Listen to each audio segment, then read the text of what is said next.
Менә хуш киләсез, хөрмәтле миләшкәйләр.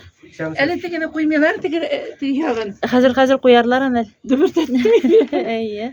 Әйдәгез, урнашыгыз. Менә бу безнең студиябыз. Иркен, Аллага шөкер, хәзер. Әйе, утырыгыз. Кондиционерлар эшләй, рәхәт, иркен. Менә мин сезгә сулар алып килеп куйдым, монда сулар эчеп җибәрә аласыз. Әйдәгез, рәхим итегез. Хәзер хөрмәтле радио тыңлаучылар, безнең башланып китәчәк Миләшкәй фольклор ансамбле белән очрашу Дулкын радиосында очрашуына Салават көннәре радиокомпаниясе җитәкчесе Әлфия Мөбәрәкова алып бара. Менә алар барысы да шундый матур итеп әзерләнеп килгәннәр, гармончылары да икәү, киемнәре дә шул хәтле матур. Алар барысы да менә җырларга, сөйләргә дип һәм үзләрендәге мәдәният йорты каршында эшләп килүче әлеге фольклор ансамбленең эшчәнлеге, уңышлары белән таныштырырга дип килгәннәр.